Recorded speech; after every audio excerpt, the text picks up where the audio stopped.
बिस्मिल्लाहिर्रहमानिर्रहीम और अस्सलाम वालेकुम। 5 सितंबर और पाकिस्तान में जुमेरात की सुबह। आज अभी तक की अहम खबरें और मेरा तजिया। सबसे पहले याद दहानी कि सोशल मीडिया फायरवॉल को नाकाम बनाने के लिए इस चैनल को सब्सक्राइब कीजिए अगर अभी तक नहीं किया। व्लॉग देखने के बाद इसे लाइक कीजिए, इस पर कमेंट कीजिए और इसके लिंक को व्हाट्सएप पर शेयर कीजिए। अब आते हैं आज की खबरों की तरफ। आज की पहली खबर आपके सामने रखनी है कि 8 सितंबर को जो जलसा हो रहा है उसमें इमरान खान का तो वाज़ेह पैगाम है कि तमाम लोग उस जलसे में पहुंचेंगे और वो जलसा हर सूरत होगा। ज़ाहिर है पार्टी भी उसके लिए पूरे इंतज़ामात कर रही है और पार्टी के इजलास भी हुए हैं और उस पर कमेटी भी बनी हुई है। लेकिन उसके साथ साथ जो हुकूमत और मौजूदा रजीम और इस्टेब्लिशमेंट है वो उसको रोकने की भी भरपूर कोशिशें उन्होंने शुरू कर दी हैं। पूरे इस्लामाबाद में कंटेनर लगाने शुरू किए गए हैं डिफरेंट रास्तों के ऊपर। ये वो पुराना वतीरा है कि आवाम को वक्त से पहले ही डराया जाए और ये बताया जाए कि जलसा नहीं होने देंगे या रोक दिया जाएगा या पब्लिक को नहीं जाने दिया जाएगा।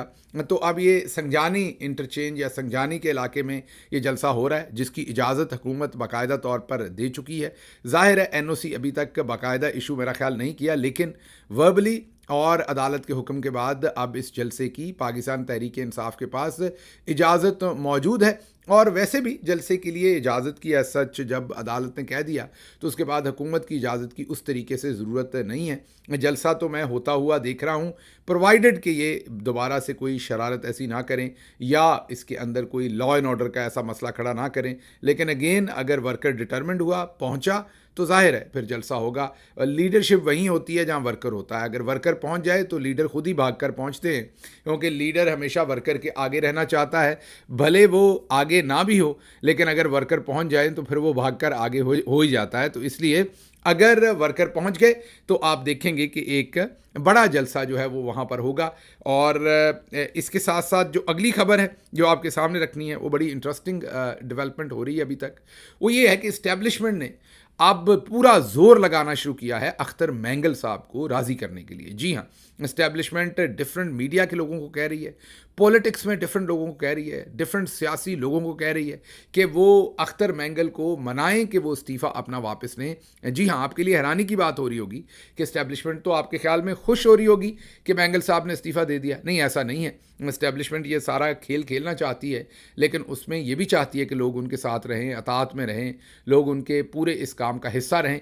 अब इस्टेब्लिशमेंट जो है वो कोशिश कर रही है कि मैंगल साहब ने जो अलहदगी करके उनके लिए एक प्रेशर का समा बना दिया है उसमें से वो अपने आप को रिलीज़ करें। और बहुत सारे लोगों से उन्होंने बातचीत की है कि वो अख्तर मैंगल साहब को मनाएं। इसलिए आपको आने वाले दिनों में बहुत सारे लोग जो हैं वो मिलते नज़र आएंगे और फिर अख्तर मैंगल साहब शायद अपना इस्तीफ़ा वापस भी ले लें। ये ख़बर मैं आपके सामने रख रहा हूँ, हतमी तौर पर नहीं है, ज़ाहिर है फैसला तो उन्होंने करना है। मैं बता रहा हूँ कि जो खेल इस्टेब्लिशमेंट इस टाइम खेल रही है वो ये है कि मुख्तलिफ़ पार्टियों में से मुख्तलिफ़ पोलिटिकल लोग जिनके साथ इस्टेब्लिशमेंट राब्ते में हैं उनको वो अब अख्तर मैंगल साहब को मनाने के लिए भेज रही है कि आप अपना इस्तीफ़ा जो है वो वापस लें। अच्छा जी, अगली खबर भी इसी से जुड़ी हुई है। अख्तर मैंगल साहब ने, आपको याद है कि 9 अप्रैल 2022 को जब ये सारा अदम एतमाद हुआ था तो उन्होंने भी इस्टेब्लिशमेंट को ज्वाइन किया था, उन्होंने भी इमरान खान को धोखा दिया था, उन्होंने भी इस्टेब्लिशमेंट के कहने पर उस तरफ वोट दिया था और हुकूमत को गिराया था। आज वो अपने मुंह से मान रहे हैं कि इमरान खान दुरुस्त था और उन्होंने ये भी माना, ऑन रिकॉर्ड माना अपनी तकरीर में, कि इमरान खान के ज़माने में 450 लापता बलूच नौजवान या अफराद जो थे वो वापस मिले थे। उन्होंने कहा कि इमरान खान का दौर बहुत अच्छा था, इमरान खान ने इस पर स्टैंड लिया था, मैं गलत था। ये उनका कॉन्टेक्स्ट है पूरी बात का, ये मतन है उनकी पूरी बात का, या समरी है उनकी पूरी बात की जो उन्होंने की है। चलें, देर आए दुरुस्त आयद, आपको एहसास हो रहा है कि इमरान खान दुरुस्त थे और उनका पॉइंट ऑफ व्यू जो है वो दुरुस्त था। अब बलूचिस्तान के हालात, एक तरफ तो वहाँ पर लॉ एंड ऑर्डर का मसला है, जाहिर है, लेकिन ये लॉ एंड ऑर्डर का मसला बना कहाँ से? ये बना उस जगह से है जब बलूचिस्तान में रहने वाले शहरियों को ये लगता है कि जो उनके हकूक़ है, जो उनके वसाइल हैं, उनके ऊपर कब्ज़ा किसी और का है, या उनकी डिसीजन मेकिंग कोई और कर रहा है, या वो वसाइल जो बलूचिस्तान के अवाम को मिलने चाहिए वो उनकी बजाय किसी और को मिल रहे हैं, या उनसे फ़ायदा कोई और उठा रहा है। और ज़्यादातर उनका ये जो पूरे का पूरा एक गिला है वो पंजाबियों के ऊपर है। और वो ये समझते हैं कि पंजाबी, क्योंकि वो सोचते हैं कि फ़ौज में भी ज़्यादा पंजाबी हैं। ये गलत सोचते हैं या सही सोचते हैं ये एक अलग बात है, मैं ये बता रहा हूँ कि सोचते क्या हैं। वो सोचते ये कि ज़्यादा पंजाबी फ़ौज में हैं और ज़्यादा जो पूरे के पूरे आपके वसाइल हैं वो भी पंजाब के अंदर हैं। इसलिए आपने अक्सर देखा होगा कि बलूचिस्तान में एक पंजाबियों के ख़िलाफ़ जो है एक नफ़रत का समा जानबूझ के क्रिएट किया जाता है। ज़ाहिर है इसके पीछे बॉर्डर पार भी मुल्क हैं, हमारे जो अज़ली मुखालिफ हैं इस खित्ते के अंदर, वो भी इस सारे मामले से फ़ायदा उठाने के लिए इसमें पैसा झोंकते हैं। और ये जो हाल ही में आपने देखा है कि अगस्त के आखिर पर ये जो पूरा एक कत्लो गारत वहाँ पर हुई, ये अगर आप कहें कि इसके पीछे हिंदुस्तान का कोई ना कोई शख्स या इदारा या कोई उनकी इंटेलिजेंस एजेंसी नहीं होगी तो ये बिल्कुल गलत होगा। उन्होंने भरपूर इस्तेमाल किया होगा। लेकिन सवाल हमारे सामने ये है कि हम हालात को इतना वल्नरेबल क्यों बनाया, हमने इन रिश्तों को इतना वल्नरेबल क्यों बनाया, हम ऐसे हालात तक कैसे पहुँचे कि आज बलोच और पंजाबी और सिंधी और केपी मीन जो डिफरेंट एथनिसिटीज़ हैं वहाँ पर कई जगहों के ऊपर ट्रस्ट डेफिसिट है, फॉल्ट लाइंस बन गई हैं। मसलन एक खबर आपके सामने रखते हैं, आप खुद ही सोचेंगे, इस खबर को जब आप सुनेंगे तो आपको खुद ही समझ आएगी कि हम करते क्या रहे हैं। हमारे काम भी तो इंसानों वाले नहीं रहे। ये हमें कैसर बंगाली साहब बता रहे हैं, डॉक्टर कैसर बंगाली। आजकल उनके बहुत सारे बयानात आ रहे हैं, तो हम आपके सामने रख रहे हैं उनके बयानात। और वो हाल ही में हुकूमत की 3 बड़ी कमेटीज़ के मेंबर थे जिसमें से उन्होंने इस्तीफ़ा दिया है। वो खबर हम आपको दे चुके हैं, बैकग्राउंड आपके पास है। उन्होंने अब एक नया इंटरव्यू के अंदर इंकशाफ किया है कि जो ग्वादर पोर्ट है, जिसका आप बहुत नाम सुनते हैं और सुनते हैं कि गेम चेंजर है, पाकिस्तान की पूरी किस्मत का जो कुंजी है वो गवादर के पास है, गवादर से ये हो जाएगा, गवादर से वो हो जाएगा। अब वो ये बता रहे हैं कि गवादर पोर्ट में पाकिस्तान का शेयर सिर्फ 9% है। जब ये खुफिया अग्रीमेंट्स होती है ना तो वहां मसले होते हैं। जैसे ग्वादर का अग्रीमेंट किया, ग्वादर पोर्ट का जो रेवेन्यू का शेयर है पाकिस्तान का वो सिर्फ 9% है, 91% चाइना का है। तो जब ये अग्रीमेंट इंफॉर्मेशन के लिए आ जाती पार्लियामेंट में तो इसमें जाहिर है शोर मचता, हम जैसे लोग इसको एनालाइज करके बताते हैं कि ये गलत है, ये हमारे फेवर में नहीं है अग्रीमेंट। जब ये खुफिया अग्रीमेंट करते हैं तो हमें शायद 5 साल के बाद, 7 साल के बाद, 10 साल के बाद पता चलते हैं कि ये अग्रीमेंट कैसे हो गया। तो जी हाँ, आप दुरुस्त सुन रहे हैं, 9% जी, 9 91% उसमें शेयर जो है वो चाइना का है। ये डॉक्टर कैसर बंगाली हमें बता रहे हैं। और डॉक्टर कैसर बंगाली ये भी बता रहे हैं कि ये खुफिया मुआहदा था और उन्होंने बिल्कुल बजा कहा कि अगर ये मुआहदा खुफिया ना किया जाता, ये असम्बली में आता, भले फैसला आप ही करते, चौधरी साहब ही करते, कोई और करता, लेकिन इस पर बहस तो होती। अगर आप ये फैसला असम्बली में लेके आते तो लोग उस पर बहस करते, कोई बाहर तज्जिया नगार इस पर बहस करते, कोई इस पर वीलॉग्स होते, कोई टीवी प्रोग्राम्स होते, कोई कॉलम लिखे जाते, एक राय आमा डेवलप होती और शायद प्रेशर डाल के कोई बेहतर मुआहदा हो जाता। मैंने एक दफ़ा एक तकरीर की थी अमेरिका में और उसका एक टुकड़ा काट के नून लीग वालों ने बहुत इस्तेमाल किया। वो मैं पूरा इसी पैराए में बात कर रहा था अमेरिका में खड़ा कि पाकिस्तान ने अगर अमेरिका से तजारत करनी है या चाइना से करनी है या दुनिया के किसी मुल्क से भी करनी है, पाकिस्तान ने हमेशा वो तजारत अपने मफाद के लिए करनी है जिसमें पाकिस्तान का मफाद ज़्यादा हो। और अगर उसमें मैंने एक जुमला बोला था कि अगर अंधाधुंध जो है वो एग्रीमेंट्स, अंधाधुंध जो है ये जो इन्वेस्टमेंट है ये चाइना की हम लेंगे बगैर सोचे समझे, तो ये क्या आपको लगता है पाकिस्तान के फ़ायदे में है? तो मैंने कहा था फ़ायदे में नहीं है। और अगला जुमला मेरा ये था कि हमें देख सोच के, छान फटक के हर मुआहदे को करना चाहिए और देखना चाहिए कि वो मुआहदा भले चाइना से हो, अमेरिका से हो, इंग्लिस्तान से हो, सऊदी अरब से हो, किसी भी मुल्क से हो, वो मुआहदा क्या हमारे फ़ायदे में है या हमारे नुकसान में है लॉन्ग टर्म में। अब आप ज़रा गौर कीजिए कि जो हमारे मुल्क में शैतानी की जाती टोटे जोड़ने वालों की, उन्होंने वो टोटा निकाला और मेरा वो टोटा वायरल किया मैं अमेरिकी यूनिवर्सिटी के अंदर। हालांकि वहाँ पर आर्मी के एक लेफ्टिनेंट जनरल जो सर्विंग थे उस वक्त, मीन यूनिफॉर्म में थे, रिटायर्ड नहीं थे, वो बैठे हुए थे, असद उमर साहब बैठे हुए थे, मोहित पीरज़ादा बैठे हुए थे, काफ़ी सारे और लोग थे। वो कॉन्फ्रेंस का एहतमाम मैंने ही अमेरिकी यूनिवर्सिटी में करवाया था और ये तमाम लोग मेरे मेहमान थे। तो जो मेरी तकरीर थी उसमें मैंने ये कुछ अल्फाज कहे थे। तो उसमें वो जो टुकड़ा था जिसमें मैं कह रहा हूँ, मैंने आपको पूरी बात बताई लेकिन बीच में से सिर्फ एक टुकड़ा निकाला गया कि चाइना के साथ ये जो मुआहदे हो रहे हैं ये पाकिस्तान के किसी सूरत फ़ायदे में नहीं। तो उस टाइम इसको जब मैं हुकूमत में इमरान खान का तर्जमान बना तो फिर जाहिर है कईयों को वो पसंद नहीं आया होगा। तो उन्होंने वो टुकड़ा निकाल के सोशल मीडिया पे वायरल किया था और कहा था देखें ये तो चाइना के ख़िलाफ़ हैं। मैं बिल्कुल चाइना के ख़िलाफ़ नहीं हूँ। चाइना हमारा एक फ़ितरी इत्तेहादी बनता है क्योंकि हम उनके नेबर हैं और ज़ाहिर है वो तो चाहते होंगे हमारी अच्छाई और हम उनके साथ जुड़ के काम करें, उनसे प्रोडक्शन की जो कैपेसिटी है वो उनको कहें कि थोड़ी पाकिस्तान की तरफ लाएं, कुछ स्किल उनसे सीखें, कुछ फैक्ट्रीज इधर लगें ताकि हमारे लोगों को थोड़ा सा कोई रोज़गार मिले, बजाय इसके कि हम दुनिया के महंगे तरीन बिजली घर उनसे लें, बजाय इसके कि हम ऐसी चीज़ें लें जिससे हम सूद के और कर्जे के चक्कर में फंस जाएं और अपनी अगर कोई पोर्ट हमारे पास अच्छी है तो उस पर 20-30-40% शेयर रखने की बजाय 9% शेयर पर दे दें। ये गलत है। हमें बेशक अपनी बिजनेस की टॉप प्रायोरिटी चाइना को ही रखें। आप जिस मुल्क को भी आपको लगता है सूट करता है उसको रखें, चाइना को रखें, बिल्कुल मैं उसमें 100% खुश हूँ। लेकिन मैं ये कह रहा हूँ कि जिसके साथ भी रखें छान फटक कर पहले देखें कि वो हमारे फ़ायदे में। अब डॉक्टर कैसर बंगाली कह रहे हैं कि ये बहुत ही ख़तरनाक हमारे लिए ये मुआहदा किया है, 9% सिर्फ पाकिस्तान को मिलेगा। तो आप गौर कीजिए कि ये मुआहदे में किसको क्या फ़ायदा हुआ होगा, किसने इसमें से फ़ायदा लिया होगा। और फिर किकबैक्स के चर्चे आ जाते हैं और वो तज्जिए शुरू हो जाते हैं। आप जब ऐसी डील्स देखते हैं तो आपको खुद ही समझ आ जाती है इमरान खान के ज़माने में कोई ऐसी डील क्यों नहीं हुई, क्यों ये उससे पहले होती रहीं। ये सवाल आपने अपने आप से पूछना है। अगली खबर की तरफ चलते हैं जी। काजी साहब के दौर में हम मैंगल साहब की बात कर रहे थे तो काजी साहब भी बलूचिस्तान से हैं और वो इंसानी हकूक़ के बड़े अलंबरदार बनते थे, मिसिंग पर्सनस के अलंबरदार बनते थे।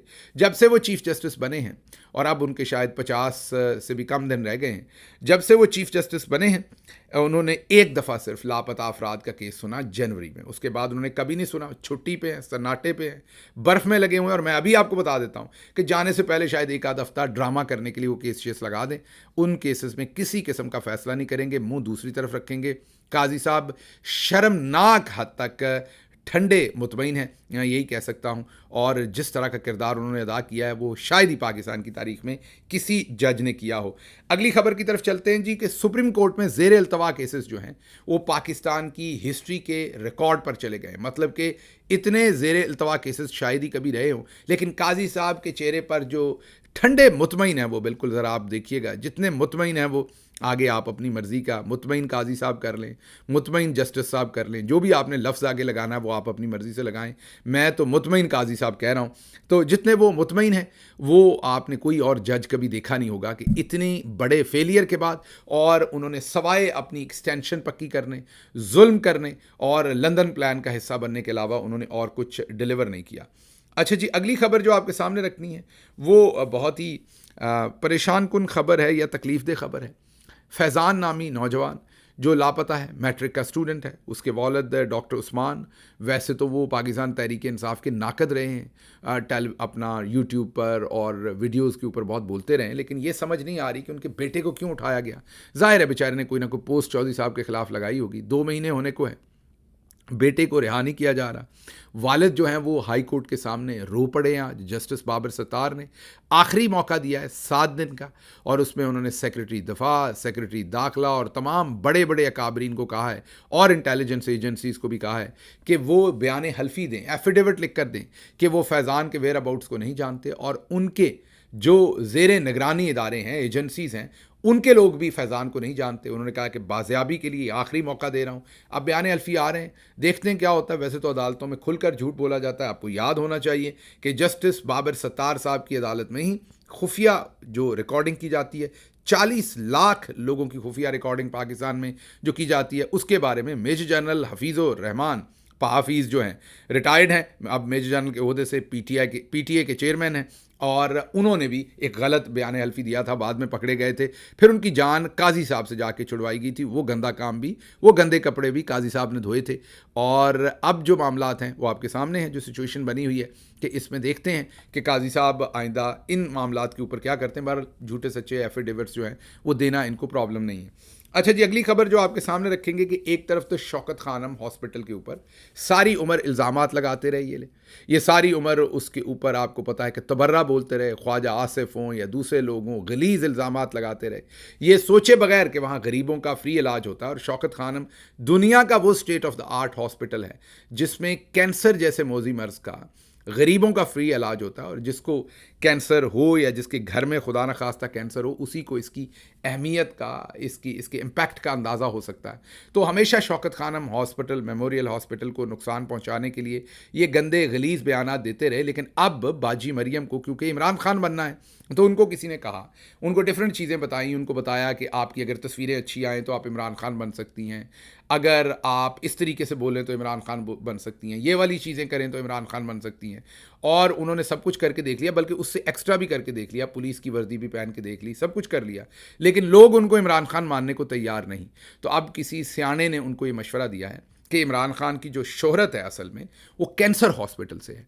तो बाजी को ये मशवरा दिया गया कि अगर आप एक कैंसर हॉस्पिटल बनाएं तो आपकी शोहरत भी हो सकती है, आप भी इमरान खान बन सकती हैं।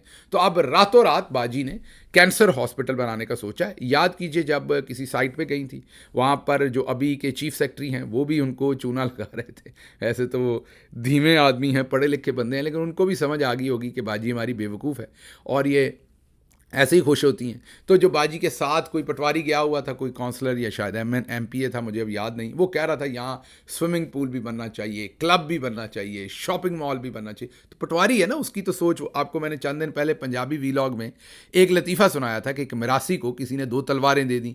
मरासी ने तलवारों का बगौर जायज़ा लिया तोहफे में लेने के बाद कि मैं इससे क्या कर सकता हूँ। हर शख्स उसको आप जो भी तोहफा देंगे उससे वही करेगा जो उसको सबसे ज़्यादा सूट करेगा, ज़ाहिर है। तो मरासी को जब तलवारों का कोई मुशर्रफ नज़र ना आया, मरासी ने लड़ना तो था नहीं, को अपनी हिफाजत तो करनी नहीं थी, तो वो एक वेल्डिंग की दुकान पर गया। उसने कहा कि इसके दस्ते काट दो। उन्होंने दस्ते काट दिए। उसने कहा इन दोनों को वेल्ड कर दो। उसने पीछे से वेल्ड कर दी। तो मरासी ने उससे चिमटा बजाना शुरू कर दिया। तो तलवारों से मरासी को लगा कि इससे चिमटा ही बन सकता है। तो अब पटवारियों को लेकर गए वहाँ पर कि कैंसर हॉस्पिटल बनाना है। तो पटवारियों को तो आपको पता है कब्जा ग्रुप में ज़्यादातर बाजी मरियम के इर्द गिर्द और प्लाजे बनाने वाले और टाउन बनाने वाले। तो उन्होंने उसी हिसाब से सोचा कि यहाँ पर एक ये प्लाजा भी होना चाहिए, शॉपिंग मॉल भी होना चाहिए। उनको ये नहीं समझ के कैंसर हॉस्पिटल है, उसके इर्द गिर्द थोड़ी सी सन्नाटा भी चाहिए होगा, थोड़ा सा हॉस्पिटल का एक प्रोफेशनल माहौल चाहिए होगा। उधर आप जो है वो अच्छू जो है वो शवारमे वाले की दुकान होगी और टकाटक बन रहा होगा, टक टक टक उस दुकान के ऊपर, तो वहाँ पीछे उसके कैंसर हॉस्पिटल नहीं चल। लेकिन सानों की ऐसी थे पटवारी, हमने तो कुछ भी कहना है। बहरहाल अब बाजी को बेवकूफ़ बनाया। उस टाइम चीफ सेक्रेटरी साहब पास खड़े थे, उन्होंने कहा हाँ हाँ सब कुछ बनाएंगे। उन्होंने ये नहीं कहा कि ये क्या बेहुदा आइडिया दे रहे हो यार, कैसे कैंसर हॉस्पिटल के अंदर, मेरा मतलब है कि यहाँ क्या जीले पेंचर वाले की दुकान होगी या यहाँ पर मतलब क्या क्या चीज़ें हम बनाएंगे। यहाँ पर शॉपिंग सेंटर आप बनाना चाहते हैं, मार्केट बनाना चाहते हैं, स्विमिंग पूल तो चले वो चले, फिर भी समझ आ गई कि उसमें लोग नहाएंगे, लेकिन फिर भी लोग नहाएंगे तो बच्चे नहाएंगे, शोर शराबा होगा। हॉस्पिटल का तो एक माहौल होता है ना, उसमें एक मरीज़ होता है, उसकी सर्टन आवर्स वो सो रहा है, उसको दवाई दे के सुला रहे हैं, तो इट डजंट गो वेल। आपने दुनिया में कहीं इस तरह के कारनामे नहीं देखे होंगे। और फिर अगर आप उसे साउंड प्रूफ करेंगे तो फिर उस पर लागत कितने गुना ज़्यादा आएगी वो आप समझ सकते हैं। तो बहरहाल वो अब उस शौक को पूरा करने के लिए रानी साहबा ने अब 53 अरब रुपए का बजट हेस्ट में, हम नहीं कह रहे, अखबारें कह रही हैं पाकिस्तान की, ये मैं नहीं कह रहा, ये पाकिस्तान की लीडिंग इंग्लिश न्यूज़पेपर कह रहे हैं कि तमाम कायदो ज़वाबत को ठुकरा कर, साइड पे रखकर, उड़ाकर मरियम साहबा ने रातों रात 53 अरब का ये जो प्रोजेक्ट शुरू किया हुआ है, ये अब हुकूमत ने इसकी अप्रूवल की है। शहबाज शरीफ, मरियम साहबा, फेडरल हुकूमत, पंजाब हुकूमत, ये सब कुछ मिल मिला के 53 अरब रुपए फौरी तौर पर इसकी अप्रूवल दी है और फौरी हॉस्पिटल शुरू करने का प्लान बनाया। तमाम इसमें जो भी कवायदो ज़वाबत थे उनको उड़ा दिया, क्योंकि रातों रात। लेकिन इसमें एक मसला है, इमरान खान साहब ने अपने वालिदा के नाम के ऊपर शौकत खानम हॉस्पिटल बनाया, शौकत खानम मेमोरियल हॉस्पिटल, क्योंकि उनकी वालिदा कैंसर से वफात पाई थी।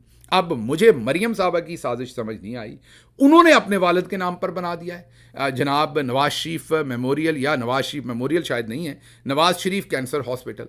अब मुझे समझ नहीं है कि खुदा न खास्ता अल्लाह नवाज शरीफ साहब को लंबी ज़िंदगी दे, कैंसर भी ना लगाए, लेकिन मुझे समझ नहीं आ रही कि मरियम साहबा क्या चाह रही हैं कि खुदा न खास्ता नवाज शरीफ साहब को कैंसर हो जाए और वो कैंसर से वफात पाएँ ताकि हॉस्पिटल उनके मेमोरियल में रहे। वजह समझ नहीं आ रही कि नवाज शरीफ साहब का कैंसर हॉस्पिटल से, इमरान खान साहब की तो वजह समझ आती है कि वालदा थी, कैंसर हुआ, वफात पा गई, उन्होंने उनकी तकलीफ़ को महसूस किया और उस रिकग्निशन में उन्होंने या मेमोरी में उन्होंने कैंसर हॉस्पिटल बनाया। अब नवाज शरीफ साहब को अल्लाह ना करे, हमारी दुआ है कि उन्हें कभी कोई मोजी मर्ज ना हो, वो सेहतमंद रहें, आबाद रहें, लेकिन उनकी बेटी उनके नाम पर कैंसर हॉस्पिटल रख रही है।